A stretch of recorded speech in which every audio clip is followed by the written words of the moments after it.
우리 친구들, 우리 9월달부터 우리 같이 열왕기상을 묵상하게 됩니다. 우리 먼저 열왕기상의 특징을 좀 알아볼까요? 우리 열왕기상, 열왕기하가 있죠. 우리 전체적으로 한번 볼게요. 자, 여러분, 열왕기라고 하는 것이 무슨 말일까요? 10명의 왕? 뭐 그런 건 아니죠. 이 말은 무엇이냐면, 왕들의 이야기라고 보시면 돼요. 왕들의 이야기. 즉, 어디에요? 우리, 북이스라엘과 남유다의 왕. 그 왕들의 이야기를 쭉 역사적으로 적어 놓은 게 뭘까요? 바로 열왕기 상하예요. 열왕기 상하. 그래서 보게 되어지면 우리 열왕기 상하에 보면 1장부터 11장까지는 솔로몬의 통일왕국, 12장부터 열왕기하 17장까지는 여기 이제 분열왕국과 북이스라엘 멸망이 되는데, 이 분열왕국이 바로 북이스라엘 또 남유다의 이야기죠. 남유다의 왕들, 그 왕들의 이야기하고 북이스라엘의 멸망, 이제 북이스라엘이 멸망을 하였다. 그리고 이제 18장부터 25장까지는 바로 남은 남유다의 멸망에 대한 이야기가 나오고 있습니다.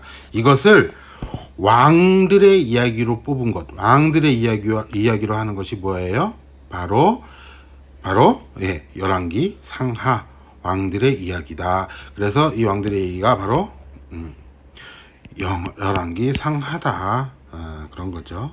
그래서 이것을 가지고 있는데, 자, 열왕기 상하의 중요한 중심인 이야기가 있습니다. 그것을 한마디로 얘기하면 그 중심의 이야기는 무엇이냐면 바로 그러니까 왕들의 이야기들 가운데 어떤 왕들은 좋고 어떤 왕들은 나쁘다, 이렇게 나와요. 이렇게 표현을 하는데, 그 왕들의 좋고 나쁨의 기준이 무엇이냐라는 거예요.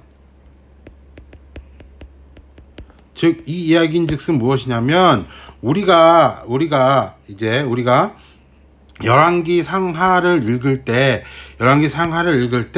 중심적으로 생각해야 되는 게, 우리가 적용을 해서 우리가 생각을 뭐냐면, 과연 우리 삶 속에 무엇을 기준으로 두어야 하는가?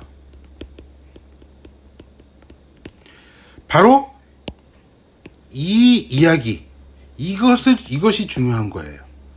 우리 삶 속에 무엇을 기준으로 두어야 하는가? 이것을 열왕기 상하를 통하여서 우리가 깨달아야지만 돼요. 그리고 이것은요, 어떻게 보면 여기 이제 나오죠. 뭐라고 나와요? 여기 이제 나오는 것을 보게 되어지면 신명기에 근접해서 조명했다 그랬어요. 자, 이것을 좀 더 설명을 드릴게요. 우리 열왕기상 왕들의 이야기는요, 크게 보게 되어지면, 왕들의 이야기는 성경에서도 보게 되어지면, 역사적으로 보게 되면 사무엘 상하에서 사울 왕부터 다윗 왕까지 얘기가 나와요. 사울부터 다윗 이 이야기가 나와요. 그리고서 열왕기 상하가 있고요. 그래서 열왕기에서는 솔로몬부터 이제 분열 왕국으로 가는 이스라엘과 유다의 이야기가 나오는데, 그리고 그 유다의 이야기가 쭉 해서 나오는 거고요. 유다의 이야기가 나와요. 그리고 이 이야기가 또 똑같이 나오는 데가 있어요. 어딜까요? 역대 상하. 역대상하도 이스라엘의 얘기가 나와요. 그런데요, 이 두 가지의 중요한 차이점이 있어요. 중요한 차이점. 자, 이 중요한 차이점이 무엇이냐? 열왕기 상하는요, 열왕기 상하는 어떤 내용으로 보냐면, 우리 이것을 제가 여기에 좀 따로 표현을 할게요. 열왕기서는 중요한 것이 무엇이냐? 열왕기에서는 중요한 것은 포로로 끌려가잖아요. 포로로 끌려가니까 거기 생각하고 있는 것이 무엇이냐면 이게 이제 선지자적 관점이라고 하는데, 어떻게 멸망하는가, 어떻게 멸망하는가에 대해서 나와 있는 거예요. 아까 열왕기의 중요한 관점이 뭐라 그랬어요? 기준에 대해서 이야기를 하잖아요. 그 기준, 즉 이 기준에 따라서 죄에 대한 것에 대하여서 끊임없이 선지자 관점으로 하나님의 말씀으로 너희는 잘못됐다, 이것은 잘못됐다, 이것은 잘못됐다, 또 반대로 잘한 것은 이것은 잘했다, 잘했다라는 것으로 얘기해요. 근데 너희가 잘못했기 때문에 멸망하는 거야, 포로로 끌려가는 거야 라는 것을 이야기하죠. 즉 죄로 인한 것으로 나서, 그래서 어떻게 보면 우리가 읽기가 참 무서워요, 열왕기는. 근데 여기서 깨달은 건 뭐예요? 죄로 인하여서 우리가 하나님의 말씀대로 살아야 된다고 하는 것에 대하여서 분명한 기준을 제시하는 거예요. 이게 기준. 역대기는 무엇이냐면 제사장적 관점이라고 해서요. 똑같은, 어떻게 보면 이스라엘과 유다의 왕들의 이야기를 하는데 제사장적 관점이에요. 즉 왜냐하면 포로로 끌려가서 돌아온 이후에 역대기가 쓰여졌기 때문에 이 하나님께서 하나님 말씀대로 이전에 이전에 왕들의 이야기를 들어봐. 이 왕들의 이야기를 들었을 때 왕들이 잘못을 해서 그렇게 됐어. 하지만 하나님은 하나님의 뜻, 우리 예레미야서를 봤잖아요. 하나님은 우리를 회복시키시 원하셔. 하나님의 말씀을 따르면 우리 회복된다, 우린 구원받는다 라는 회복의 이야기를 중점으로 둬요. 그래서 하나님의 뜻으로 말미암아 하나님께서 이렇게 해 주실 거야.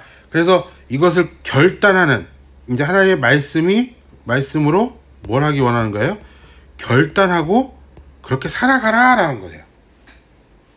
어때요? 똑같은 말이지만 여기는 좀 날카롭게 기준을 가지고 이렇게 얘기한다면 역대기에서도 좀 날카롭긴 하지만 그것을 우리 회복시키는 하나님의 그 뜻으로 그 백성들을 좀 이렇게 포로 위에 온 백성들을 이제 다독이는 말씀처럼 하고 있더라는 거예요. 이게 차이점이에요. 그러니까 우리가 지금 열왕기 상을 분명히 우리가 묵상을 할 거예요. 근데 이 열왕기 상을 묵상을 하는데 우리가 중요한 것은 무엇이냐면, 아까 말했던 기준이라고 얘기했죠.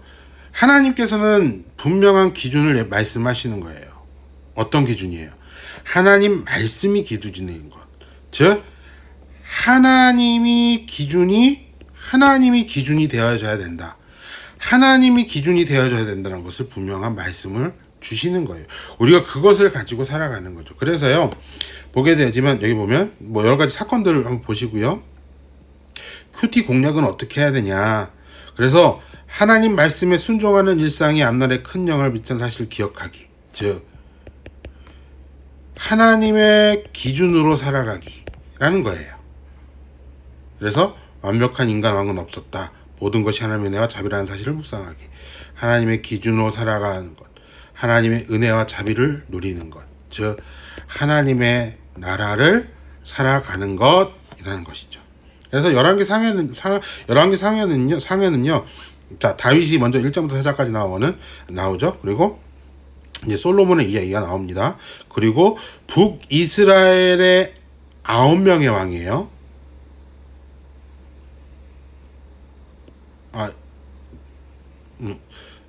북이스라엘의, 죄송합니다. 네.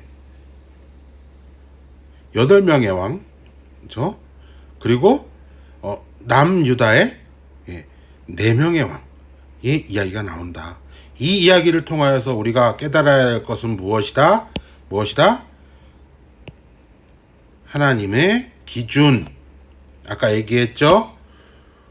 우리가 살아가는 기준은 무엇인지를 깨닫기 원합니다. 그래서 우리 열왕기상을 이런 기준, 그러니까 이 목표를 가지고 우리가 한번 묵상해 보도록 할게요.